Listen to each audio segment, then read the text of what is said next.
version acoustique très épurée. Pourquoi ce choix ? Parce que c'était une question de réinterpréter surtout, de revisiter mais de réinterpréter. Je ne sais pas, de fouiller un coup de peinture ou deux.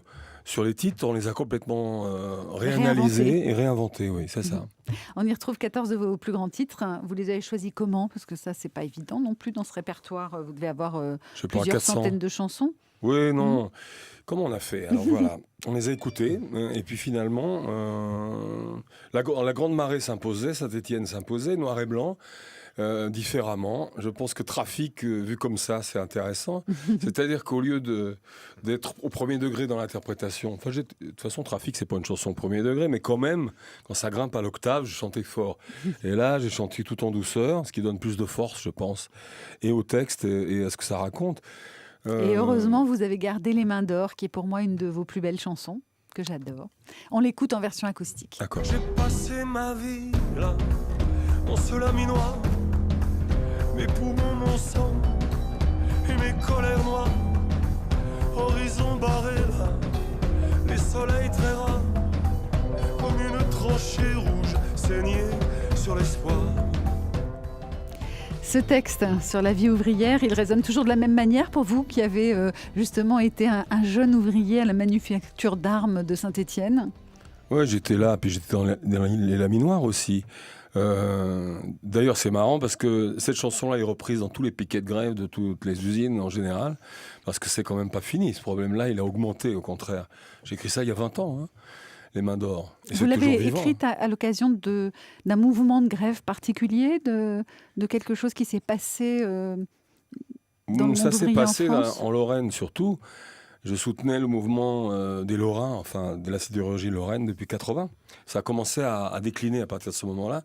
Et j'ai fini par écrire ça peut-être 10 ans après, un truc comme ça. Quelque chose de fédérateur et qui soit poétique en même temps. C'est pas un tract de syndicat, hein. C'est une chanson plutôt poétique d'ailleurs.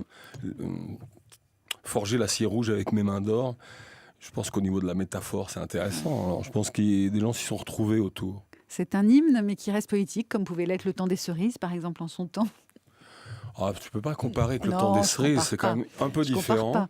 Mais c'est vrai que ce sont des chansons qui ont été utilisées dans des luttes aussi. Ah, mais c'est vrai que Le Temps des Cerises, c'est la Révolution de 48. Mais moi, je pense que... Disons que la tracée rouge que je dis... se trouvait autour des entreprises, autour des usines, quand on les vire carrément. Mittal, il n'a pas fait autre chose que de raconter n'importe quoi. Ça laisse une trace quand même. Et à mon avis, c'est pas que pour les sidérurgistes que ça laisse une trace, ça laisse une trace pour tout le monde. Je pense pas que ce soit uniquement ceux-là qui soient concernés. Hier soir, nous étions à Saint-Étienne pour l'Étal en France Bleu. Vous êtes né là-bas sous le nom de Bernard Houlion en 1946. Votre père avait été résistant pendant la Seconde Guerre mondiale. Voilà. Ensuite syndicaliste. Oui, jusqu'à ce qu'il arrête. Mais il était syndicaliste, oui, CGT. Rouge, quoi. Il est toujours, d'ailleurs, toujours vivant.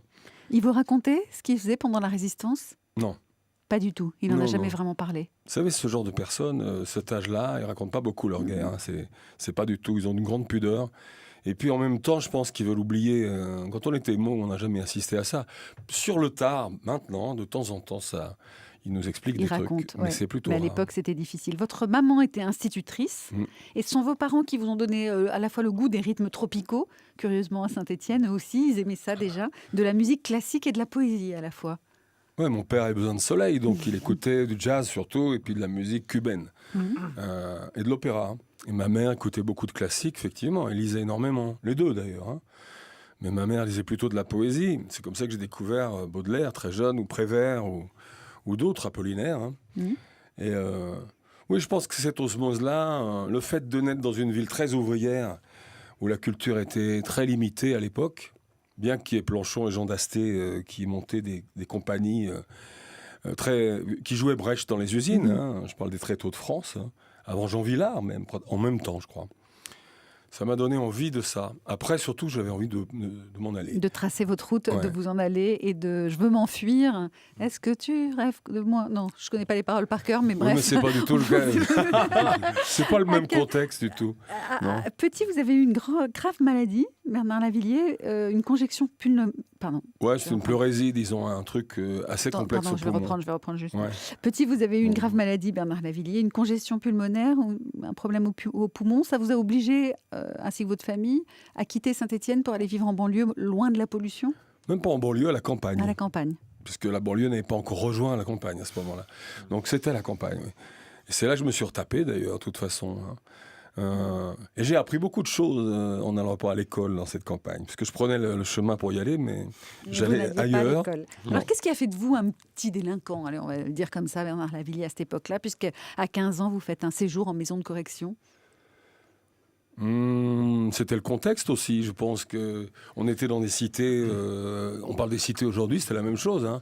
À l'époque, c'était les blousons noirs. Donc, j'étais dans cette histoire-là avec d'autres. J'étais plutôt un chef, moi, dans cette espèce de gang. Et je me suis retrouvé au placard. Ouais. Bon, ça m'a pas tellement marqué, en réalité. Ça vous a corrigé un peu ou Non, du pas tout vraiment. Non. À cette époque de ma vie, vous disiez, je me cherchais. Je ne savais pas si je serais gangster, boxeur ou poète. Ouais, bah, j'ai fait les trois, finalement. Donc là, je reste poète à l'âge que j'ai maintenant. Mais avec l'expérience du reste, ce qui me permet d'écrire des choses aussi. La maison de correction, ça n'a pas été votre seule expérience de l'emprisonnement. Vous avez Non. été aussi enfermé à la forteresse de Metz, Oui, ça parce que j'étais déserteur. déserteur. Ouais. Vous êtes parti au Brésil, vous n'avez pas voulu faire votre... J'ai un peu oublié que oui, je devais faire le service militaire. Voilà. Si vous voulez, le charme des Brésiliennes a dû agir sur mon Jiminy Cricket, moi, sur le subconscient. Enfin, ils n'ont pas trop apprécié, les militaires. Hein. Ouais. Non. Vous n'aviez pas du tout envie de faire votre service ou vous étiez antimilitariste. C'était quoi l'idée ? Ben, l'idée, c'était ça, oui. Mhm. Ben, j'étais un peu contre l'ordre établi, donc les militaires, ça représente vraiment ça. Hein. La discipline étant la force principale des armées, vous voyez, c'est le début des 10 commandements. Donc, j'étais pas très discipliné. Il y a des duos sur votre album acoustique, Bernard Lavilliers. Vous disiez que vous avez réinventé d'une certaine manière ces chansons. Ouais. Il y a Idée Noire avec Catherine Ringer. On va l'écouter tout à l'heure, évidemment, cette chanson-là. Il y a aussi On the Road Again avec Jean-Louis Aubert. Je voudrais qu'on en écoute un extrait. Petit jour, on quittait l'Irlande et derrière nous s'éclairait la lande. Il fallait bien un jour qu'on nous pende. On the road again, again. On the road again, again. On the road again, again. On the road again, again.